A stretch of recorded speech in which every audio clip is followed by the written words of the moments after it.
peut gérer plusieurs sociétés, qu'on peut aussi avoir des opérations intersociétés. Aujourd'hui, on va vous expliquer comment on peut gérer de la sous-traitance en intersociété.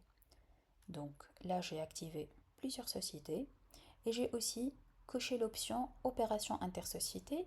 Il faut qu'elle soit bien configurée dans les différentes sociétés. Donc ici, je vais commencer par faire un achat.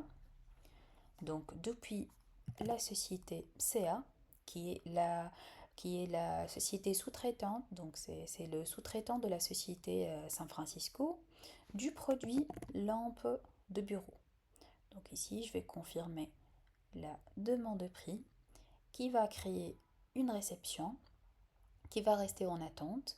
Et de l'autre côté, pour la compagnie CA, elle va devoir avoir un devis de la société San Francisco pour le produit lampe de bureau, qui va tout de même le confirmer.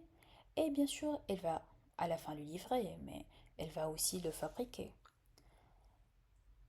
Elle va le fabriquer, les composants ne sont pas disponibles.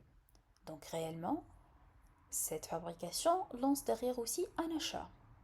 Un achat de la société San Francisco des composants. Donc là, San Francisco, la demandeuse d'ordre, elle devrait envoyer les produits vers Compagnie CA. Donc ici, on peut confirmer la commande et dans ce sens, dans la société San Francisco, elle va recevoir aussi une commande de son sous-traitant. Ici, notre commande, voilà. Donc c'est depuis le sous-traitant, donc Compagnie CA. Elle a besoin de la base, de l'abat-jour et de l'ampoule. Donc ici, je peux confirmer et donc j'ai des quantités. Donc c'est les composants de mon produit fini. Je vais valider et l'envoyer vers Compagnie CA. Dans ce cas, Compagnie CA, il va réceptionner. Donc elle a reçu les quantités de la part de San Francisco. Elle va pouvoir revenir et faire sa fabrication. Donc ici, mes composants ils sont bien disponibles, je vais pouvoir tout produire. J'ai produit, donc automatiquement, je vais pouvoir livrer. Donc ici, je vais pouvoir livrer la lampe et je vais valider.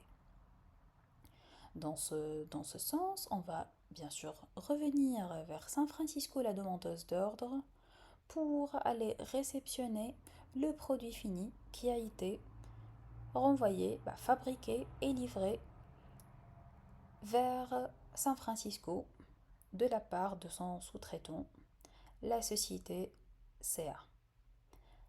Mais comment on a pu faire ce process en configuration? Donc on peut jeter un œil sur la configuration des produits. Donc ici notre produit fini lampe de bureau, il est tout de même acheté bien sûr de fournisseur compagnie CA et aussi on a créé de routes spécifiques MTO fabriqué CA pour dire qu'on fabrique bien de la société CA et aussi qu'on achète ce produit fini de la société OCCA. On a tout de même créé une nomenclature qui est propre à la société CA, qui est le sous-traitant. Donc c'est de la fabrication chez Compagnie CA. On a nos composants et on va jeter aussi un œil sur les composants. Donc ces composants, ils sont achetés de San Francisco, donc c'est normal que la société CA, c'est elle qui reçoit les composants.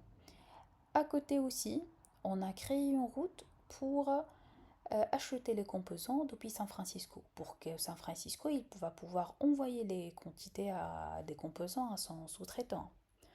Donc si on voit les routes de plus près, donc ici on a créé ces trois routes. La première, c'est acheter le produit fini, donc c'est de San Francisco, de CA. Ici donc c'est la première règle acheter, donc pour faire de l'entrée en stock, et aussi une deuxième règle, donc réellement du stock pour le livrer au client. Aussi, l'autre route, donc c'est la fabrication CCA, c'est pour combiner en fait la fabrication et aussi le MTO, donc pour livrer, prendre du stock pour livrer au client. Et la dernière règle, c'est l'achat des composants de CA depuis San Francisco.